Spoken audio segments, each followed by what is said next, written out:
S, Prashant Nath ನಮ್ಮನ್ನು join ಆಗಿದ್ದಾರೆ. ಪ್ರಶಾಂತ್, ಇವತ್ತಿನ ಘಟನಾವಳಿಗಳನ್ನು ನೋಡಿ ಹೇಳೋದಾದರೆ ಇದೇನು ಇಡೀ ಬೆಳವಣಿಗೆ ಭಾಳ ಫಾಸ್ಟಾಗಿ ನಡೀತಾ ಇದೆ ಅಂತ ಅನಿಸುತ್ತಾ?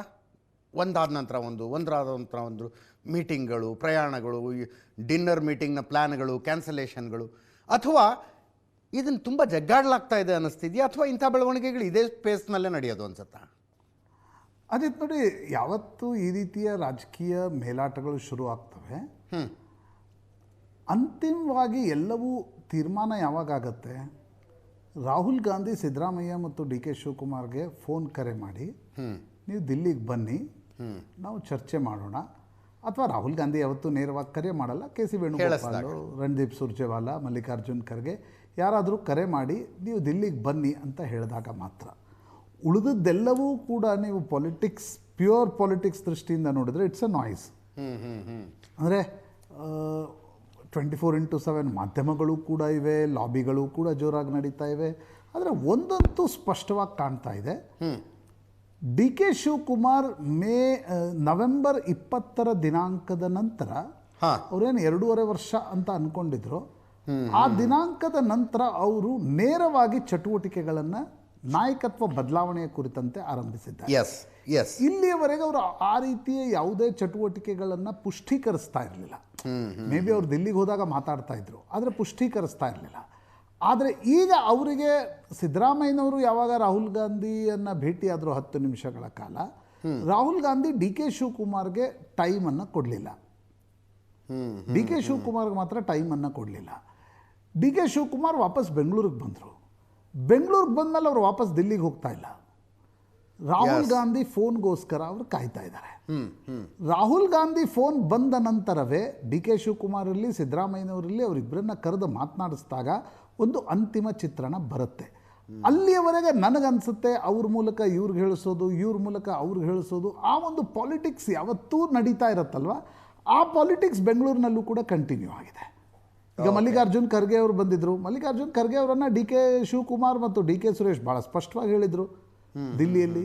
ಬೆಂಗಳೂರಿನಲ್ಲೂ ಕೂಡ ಡಿ ಕೆ ಶಿವಕುಮಾರ್ ಹೋಗಿ ಹೇಳಿದರು, ರಾಹುಲ್ ಗಾಂಧಿ ಅವರು, ಪ್ರಿಯಾಂಕಾ ಗಾಂಧಿ, ಸೋನಿಯಾ ಗಾಂಧಿ ನನಗೊಂದೇನು ಭರವಸೆ ಕೊಟ್ಟಿದ್ದರು, ಆ ಭರವಸೆಯನ್ನು ಈಡೇರಿಸಬೇಕು, ನಾಯಕತ್ವ ಬದಲಾವಣೆ ಮಾಡಬೇಕು. ನಾಯಕತ್ವ ಬದಲಾವಣೆಯನ್ನು ಈಗ ಮಾಡಲಿಕ್ಕೆ ಸಾಧ್ಯ ಆಗದೆ ಹೋದರೆ ತಿಂಗಳು ಬಿಟ್ಟು ಮಾಡ್ತೀರಾ, 2 ತಿಂಗಳು ಬಿಟ್ಟು ಮಾಡ್ತೀರಾ, ಟೈಮ್ ಹೇಳಿ ನನಗೆ. ಮತ್ತು ಯಾವುದೇ ಕಾರಣಕ್ಕೂ ಸಂಪುಟ ಪುನಾರಚನೆ ಮಾಡಬಾರ್ದು. ಇದು ಡಿ ಕೆ ಶಿವಕುಮಾರ್ ಭಾಳ ಸ್ಪಷ್ಟವಾಗಿ ಮಲ್ಲಿಕಾರ್ಜುನ್ ಖರ್ಗೆ ಅವರ ಮುಂದೆ ಕೂಡ ಹೇಳಿದ್ದಾರೆ. ಸಿದ್ದರಾಮಯ್ಯನವರು ಇಲ್ಲಿಯವರೆಗೂ ಕೂಡ ನೋಡಿ, ಸಿದ್ದರಾಮಯ್ಯನವರು ನಾಯಕತ್ವ ಬದಲಾವಣೆಯ ಚರ್ಚೆಯನ್ನು ಸಿದ್ದರಾಮಯ್ಯನವರ ಜೊತೆ ಹೈಕಮಾಂಡ್ ಕೂಡ ಮಾಡಿಲ್ಲ.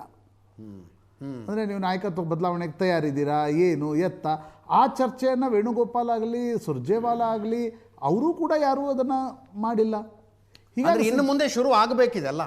ಅಂದರೆ ರಾಹುಲ್ ಗಾಂಧಿ ಇಬ್ಬರನ್ನ ನೀವು ದಿಲ್ಲಿಗೆ ಬನ್ನಿ ಅಂತ ಕರೆದ ಮೇಲೆ ಅದು ಸಿರೀಸ್ ಆಫ್ ಮೀಟಿಂಗ್ಸ್ 1 to 1 ಆಗುತ್ತೆ, ನಂತರ ಜೊತೆಗೆ ಸೇರಿಸ್ಕೊಂಡಾಗತ್ತೆ. ಜೊತೆಗೆ ಸೇರಿಸ್ಕೊಂಡು ರಾಹುಲ್ ಗಾಂಧಿ ಕುಳಿತಾಗ ಅದಕ್ಕೊಂದು ಅಂತಿಮವಾಗಿರ್ತಕ್ಕಂಥ ಒಂದು ಸ್ವರೂಪ ಬರುತ್ತೆ ಅಂತ ಅನಿಸುತ್ತೆ. ಯಾವತ್ತಿಗೂ ಕೂಡ ಸಭೆಗಳು ಹಾಗೆ ನಡೀತವೆ. ಬಟ್ ಇನ್ನೂವರೆಗೂ ಕೂಡ ಆ ಒಂದು ಅಪ್ಲಿಕೇಶನ್ ಆಫ್ ಮೈಂಡ್ ದಿಲ್ಲಿ ಶುರು ಮಾಡಿದೆ ಅಂತ ಅನ್ಸುತ್ತೆ ನನಗೆ. ಇಷ್ಟೆಲ್ಲ ಗಲಾಟೆ ಕರ್ನಾಟಕದಲ್ಲಿ ನಡೀತಿರ್ಬೇಕಾದ್ರೆ ಅದರ ಬಗ್ಗೆ ತಲೆನೇ ಕೆಡಿಸ್ಕೊಳ್ಳಲ್ಲ ಅನ್ನುವ ಸ್ಥಿತಿಯಲ್ಲೇನು ಕಾಂಗ್ರೆಸ್ ಹೈಕಮಾಂಡ್ ಇಲ್ಲ.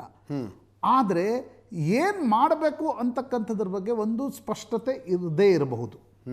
ಅಂದರೆ ಏನು ಮಾಡಿದರೆ ಏನಾಗುತ್ತೆ, ಕಾನ್ಸಿಕ್ವೆನ್ಸ್ ಏನು, ಅದೊಂದು ಡಿಸಿಷನ್ ಮೇಕಿಂಗ್ನಲ್ಲಿ ಭಾಳ ಮುಖ್ಯ ಇರುತ್ತೆ. ಇನ್ನೊಂದಿರುತ್ತೆ ಅಜಿತ್, ಸರಿ ನಾವು ಡಿ ಕೆ ಶಿವಕುಮಾರ್ಗೆ ನಾಯಕತ್ವ ಬದಲಾವಣೆ ಮಾಡ್ತೀವಿ ಅನ್ನೋ ಭರವಸೆ ಕೊಟ್ಟಿದ್ದೀವಿ ನಿಜ. ಬಟ್ ಆ ಬದಲಾವಣೆ ಮಾಡಬೇಕಾದ್ರೆ ಡಿ ಕೆ ಶಿವಕುಮಾರ್ ಒಂದಿಷ್ಟು ವಾತಾವರಣವನ್ನು ಸೃಷ್ಟಿ ಮಾಡಬೇಕಾಗತ್ತೆ. ಆ ವಾತಾವರಣ ಸೃಷ್ಟಿ ಮಾಡಲಿ ಅಂತಲೂ ಹೈಕಮಾಂಡ್ ಅಂದ್ಕೊಳ್ತಿರ್ಬೋದು. ಅದನ್ನು ಸೃಷ್ಟಿ ಮಾಡೋ ಪ್ರಯತ್ನನೂ ನಡೀತು. ಅದು ಶಾಸಕರ ದೆಹಲಿ ಯಾತ್ರೆಗಳು ಅದೆಲ್ಲ.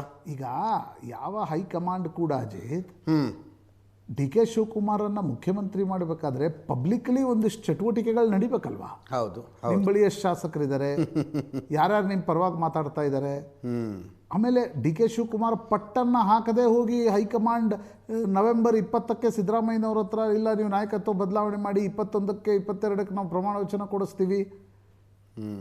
ಅಲ್ಲಿ ರಿಸ್ಕ್ ಇದೆ ಅಲ್ವಾ? ಹೌದು. ಅಲ್ಲಿ ವೋಟ್ ಬ್ಯಾಂಕನ್ನು ಇಲ್ಲಿ ಬರೀ ಶಾಸಕರ ಸಂಖ್ಯೆ ಮಾತ್ರ ಇಂಪಾರ್ಟೆಂಟ್ ಆಗಿದೆ. ಶಿವಕುಮಾರ್ ತಂಪಾಡಿಗೆ ತಾವು ಮನೇಲಿ ಕೂತ್ಕೊಂಡಿದ್ರು, ಹೈಕಮಾಂಡ್ನವರು ಮುಂದೆ ಬಿದ್ದು ಸಿದ್ದರಾಮಯ್ಯನವ್ರನ್ನ ಕೆಳಗಿಳಿಸಿ ಅವ್ರನ್ನ ಮನೆಯಿಂದ ಕರ್ಕೊಂಬಂದು CM ಮಾಡಿದ್ರು ಅನ್ನೋ ವಾತಾವರಣ ಬರಬಾರ್ದು. ವಾತಾವರಣ ಬರಬಾರ್ದು. ಆ ಕಾರಣ ಈಗ ಆ ಕಾರಣದಿಂದಲೇ ಸೋನಿಯಾ ಗಾಂಧಿ, ರಾಹುಲ್ ಗಾಂಧಿ, ಪ್ರಿಯಾಂಕಾ ಗಾಂಧಿ ಸುಮ್ಮನಿರ್ಬೋದು. ಯಾಕಂದರೆ ಒಂದು ವೇಳೆ ಭರವಸೆಯನ್ನು ಕೊಟ್ಟಿದ್ರೆ ಅದನ್ನು ಈಡೇರಿಸ್ಬೇಕಾಗತ್ತೆ. ಹೌದು. ನೀವು ಈಡೇರಿಸ್ಬೇಕಾದ್ರೂ ಕೂಡ ಭರವಸೆಯನ್ನೇನು ಬಹಿರಂಗವಾಗಿ ಕೊಟ್ಟಿಲ್ಲ ಅಲ್ಲ. ಹಾಗಿರುವಾಗ ನಿಮ್ಮ ಭರವಸೆಯ ಈಡೇರಿಕೆ ಆಗಬೇಕಾದ್ರೂ ಕೂಡ ನೀವೊಂದು ವಾತಾವರಣವನ್ನು ಡಿ ಕೆ ಶಿವಕುಮಾರ್ ಸೃಷ್ಟಿ ಮಾಡಿದರೆ ಮಾತ್ರ ಎಸ್, ಶಾಸಕರ ಸಂಖ್ಯೆ ನನ್ನ ಪರವಾಗಿದೆ, ರಾಜ್ಯದಲ್ಲಿ ನಾನು ಹೇಳಿದ್ದಕ್ಕೆ ಒಂದು ರೀತಿಯಾಗಿರ್ತಕ್ಕಂಥ ರಿಸೋನೆನ್ಸ್ ಸಿಗ್ತಾ ಇದೆ, ಈ ವಾತಾವರಣ ಸೃಷ್ಟಿಗೂ ಕೂಡ ಹೈಕಮಾಂಡ್ ಕಾಯ್ತಾ ಇರ್ಬೋದು. ರೈಟ್. ಹೌದು. ಮೂರನೇ ಅಥವಾ ಮೂರನೇ ವಿಕಲ್ಪ ಅಂತಿರೋ ಮೂರನೇ ಸಾಧ್ಯತೆ ನನಗೆ ಕಾಣ್ತಾ ಇರೋದು ಅಜಿತ್, ಪ್ರಿಯಾಂಕಾ ಗಾಂಧಿಯವ್ರಿಗೆ ಒಲವಿದೆ, ರಾಹುಲ್ ಗಾಂಧಿಗೆ ಒಲವಿಲ್ಲ ಅಂತ ನಾನು ಹೇಳಲ್ಲ. ಆಂಬಿಗ್ವಿಟಿ ಇರ್ಬೋದು ಅಥವಾ ಆತಂಕಾರಿ, ಮುಂದೆ ಏನಾಗ್ಬಿಡುತ್ತೋ ಏನೋ ಆಂಬಿಗ್ವಿಟಿ. ಯಾಕಂದರೆ ಪ್ರಿಯಾಂಕಾ ಗಾಂಧಿ ಕ್ಯಾಪ್ಟನ್ ಅಮರಿಂದರ್ ಸಿಂಗ್ರನ್ನು ತೆಗೆದು ಚರಣ್ಜಿತ್ ಸಿಂಗ್ ಚೆನ್ನಿ ಅವರನ್ನು ಮಾಡುವಾಗ Priyanka Gandhi was for that decision ಪಂಜಾಬ್ನಲ್ಲಿ. ಬಟ್ ಚುನಾವಣೆಯಲ್ಲಿ ಅದು ಗೊತ್ತಾ ಹೊಡಿತು. ಎಸ್. ರಾಜಸ್ಥಾನದಲ್ಲಿ Sachin Pilot was favourite of Rahul Gandhi, he was close to Priyanka Gandhi. ಆದರೂ ಕೂಡ ಅಶೋಕ್ ಗೆಹ್ಲೋಟ್ ಹೊಡೆದಿದ್ದ ಸೆಡ್ ಹಾಗಿತ್ತು, ಅದನ್ನು ಅರಗಿಸ್ಕೊಳ್ಳೋದಾಗಲಿ ಅದನ್ನು ಟೇಕ್ ಆನ್ ಮಾಡುವ ಶಕ್ತಿ ಕಾಂಗ್ರೆಸ್ ಹೈಕಮಾಂಡ್ಗೆ ಇರಲಿಲ್ಲ. ಜ್ಯೋತಿರಾದಿತ್ಯ ಸಿಂಧಿಯಾ ರಾಹುಲ್ ಗಾಂಧಿ ನನಗೇನು ಮುಖ್ಯಮಂತ್ರಿ ಮಾಡೋಕ್ಕೆ ಕೊಡೋಲ್ಲ, ನಾನು ಮುಖ್ಯಮಂತ್ರಿ ಆದರೆ ಕಾಂಗ್ರೆಸ್ ಅಧ್ಯಕ್ಷ ಸ್ಥಾನಕ್ಕೆ ಕಾಂಪಿಟೇಟರ್ ಆಗಿಬಿಡ್ತೀನಿ ಅನ್ನುವ ಕಾರಣಕ್ಕೋಸ್ಕರ ಕೊಡೋಲ್ಲ ಅಂತ ಯಾವಾಗ ಗೊತ್ತಾಯಿತು, ಆಗ ಜ್ಯೋತಿರಾದಿತ್ಯ ಸಿಂಧಿಯಾ ಪಾರ್ಟಿನೇ ಬಿಟ್ಟು ಹೋಗ್ಬಿಟ್ರು. ಎಮ್ ಎಲ್ ಎಗಳನ್ನು ಕರ್ಕೊಂಡು ಹೋದರು. ಕರ್ನಾಟಕದಲ್ಲಿ ಡಿ ಕೆ ಶಿವಕುಮಾರ್ ಎಲ್ರಿಗೂ ಗೊತ್ತ್ರಿ, ಈಸ್ ಎ ಫೇವರೇಟ್. ಈಗ ರಾಹುಲ್ ಗಾಂಧಿಗೆ ಪೂರ್ತಿಯಾಗಿ ಒಲವೇ ಇಲ್ಲ ಅನ್ನೋದಾಗಿದ್ದರೆ ಡಿ ಕೆ ಶಿವಕುಮಾರ್ ಪರವಾಗಿ ನಿರ್ಣಯಗಳು ಹೆಂಗೆ ಆಗ್ತಿದ್ದು ಕಳೆದ 4 ತಿಂಗಳಲ್ಲಿ. It is not about likes and dislikes of Rahul Gandhi. ಅಂದರೆ ರಾಹುಲ್ ಗಾಂಧಿ ಅವರು ಡಿ ಕೆ ಶಿವಕುಮಾರ್ ಇಷ್ಟ ಇಲ್ಲ ಅಲ್ಲ, ಹಿ ಈಸ್ ಥಿಂಕಿಂಗ್ ಮುಂದಿನ ಪರಿಣಾಮಗಳ ಬಗ್ಗೆ ಯೋಚನೆ ಮಾಡ್ತಿದ್ದಾರೆ. That is important. ಎಸ್, ಒಂದು ಪೊಲಿಟಿಕಲ್ ಪಾರ್ಟಿ ಆ ಪರಿಣಾಮಗಳನ್ನು ಯೋಚನೆ ಮಾಡಬೇಕಾಗಿ. ಆಮೇಲೆ ಇನ್ನೊಂದಿದೆ ಅದರಲ್ಲಿ, ನೀವು ರಾಷ್ಟ್ರೀಯ ರಾಜಕಾರಣ, ಪ್ಯೂರ್ ರಾಷ್ಟ್ರೀಯ ರಾಜಕಾರಣ ದೃಷ್ಟಿಯಿಂದ ನೋಡಿ, you are taking on Narendra Modi. ದಿನ ಬೆಳಗ್ಗೆ ಇದ್ರೆ ನೀವು ಜಾತಿ ಗಣತಿಯ ಬಗ್ಗೆ ಮಾತಾಡ್ತೀರಿ. ಹೌದು. OBC ರಾಜಕಾರಣ ನನಗೆ ಈಗ ಅರ್ಥ ಆಗ್ತಾ ಇದೆ ಅನ್ನೋದನ್ನು ರಾಹುಲ್ ಗಾಂಧಿ ಹೇಳ್ತಿದ್ದಾರೆ. ಹಾಗಿರುವಾಗ ನೀವು ಒಬ್ಬ OBC ಮುಖ್ಯಮಂತ್ರಿ ನಿಮ್ಮ ಪಾರ್ಟಿಯಲ್ಲಿರೋದು, ಅವರನ್ನು ಹೆಂಗೆ ತೆಗಿತೀರಿ? ತೆಗಿಲಿಕ್ಕೂ ಒಂದು ಕನ್ವಿನ್ಸಿಂಗ್ ಆರ್ಗ್ಯುಮೆಂಟ್ ಬೇಕಲ್ವಾ? ಹೌದು. ನನಗನ್ಸುತ್ತೆ ಅಜಿತ್, ಕೆಲವೊಮ್ಮೆ ಅನಿಸುತ್ತೆ ರಾಹುಲ್ ಗಾಂಧಿ ಅವ್ರಿಗೊಂದು ಆಂಬಿಗ್ವಿಟಿ ಇದೆ. ಜೊತೆಗೆ ರಾಹುಲ್ ಗಾಂಧಿ ಆ ರೀತಿಯ ವಾತಾವರಣ ಸೃಷ್ಟಿ ಆದಾಗ ನಾವು ನಿರ್ಣಯಗಳನ್ನು ತೆಗೆದುಕೊಳ್ಳೋಣ ಅನ್ನೋ ಕಾರಣದಿಂದ ಕೂಡ ಮೌನದಿಂದಿರಬಹುದು. ಮೂರನೇದು, ಬಿಹಾರದ ಸೋಲಿನ ನಂತರ ಏನು ಮಾಡಬೇಕು ಅಂತ ಅನ್ನೋದು ತೋಚದೆ ಸ್ವಲ್ಪ ದಿನಗಳ ಕಾಲ ಇದು ಮುಂದುವರಿಲಿ, ನಾವೇ ಆಗಿ ಹೋಗಿ ಇದನ್ನು ಮೈ ಮೇಲೆ ಎಳ್ಕೊಂಡು ಹೈಕಮಾಂಡೇ ಇದನ್ನು ಮಾಡ್ತಾ ಇದೆ ಅಂತಕ್ಕಂಥ ಸಂದೇಶ ಯಾಕೆ ಕೊಡಬೇಕು? ಆ ರೀತಿ ಕೂಡ ಹೈಕಮಾಂಡ್ಗಳು ಯೋಚನೆ ಮಾಡ್ತವೆ. ನೀವು ಕರ್ನಾಟಕದಲ್ಲಿ ಒಂದು 10-15 ದಿವಸ ಇದು ಬರ್ನಿಂಗ್ ಇಶ್ಯೂ ಆಗಲಿ, ಇಶ್ಯೂ ಆದಾಗ ಜನನೇ ಹೇಳ್ತಾರೆ, ಯಾಕ್ರಿ ರಾಹುಲ್ ಗಾಂಧಿ ಏನು ಮಾಡ್ತಿಲ್ಲ, ಬಗೆಹರಿಸಿದ್ನ ಅಂತಾರೆ.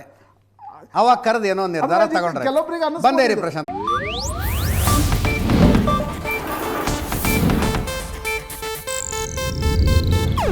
ಇದು ಏಷ್ಯಾನೆಟ್ ನ್ಯೂಸ್ ನೆಟ್ವರ್ಕ್ ಪ್ರಸ್ತುತಿ.